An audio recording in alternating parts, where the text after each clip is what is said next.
yeryüzünde zayıf bırakımlara ve önder kılmayı istedik ve onları varis ve önder kılmak istedik ve Allah'ın iradesi her zaman milletlerin arkasındadır ve Allah hak tavırları ve hakkı isteyen devrimleri destekliyor.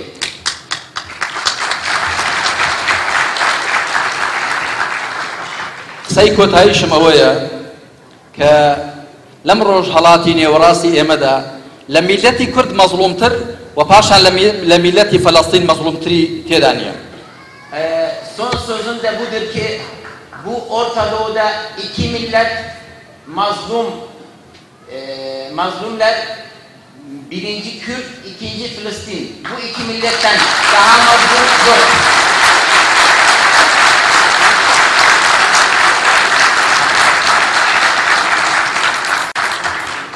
بۆیەش میلەتی کوردم پێشخست چونکە کورد بەلای کەمەوە 40 میلیۆنە تا ئێستا خەوارێکی سیاسی سەربەخۆی نییە، بەڵام مسڵمانانی عەرەبی فەلەستین بەلای کەمەوە 22 دەوڵەتی دیکەیان هەیە، ئەگەر لە شوێنی خۆشیان نەمێنن دەتوانن تەوزیع بن، بەڵام کورد هیچ پەنا و سێبەرێکی خۆی نییە، بۆیە کورد لە فەلەستینەکانی مەزڵومترە.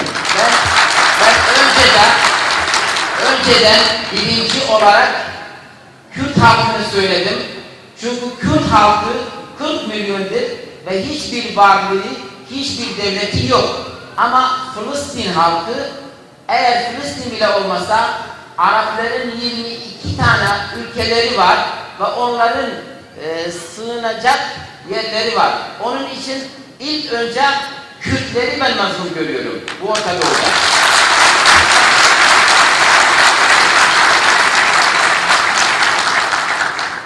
بە هیوای ئەوە کە ئێمەی کورد بە هەموو پێکاتە فیکری و سیاسەکانمانەوە بە ئیسلامی و عەلمانیەوە و برایانی تورک و عەرەب و فارسیشمان هەمومان یەکدەست هەوڵ دەین کە ئەو دوو کێشە گەورەیە، کێشەی مەزڵومێتی کورد، کێشەی مەزڵومێتی خەڵکی فەلەستین بە هیمەتی ئیمانیانە، بە هیمەتی برایانە چارەسەرکەین، ئیرادەی خۆمان بەسەر ئەم واقیعە سیاسیەدا فەرزکەین کە لە زلهێزەکاندا خۆی دەبینێتەوە و ئەو زوڵمە لەوانەوە لە ئێمە کراوە، هەم کوردستان لەلایەنی سایکس پیکۆ دابەشکرا، هەم فەلەستینیش لەلایەنی زلهێزەکانەوە بەخشرا بە جوولەکە و ئەو قەوارەی زیانی لەوێ دروست بوو.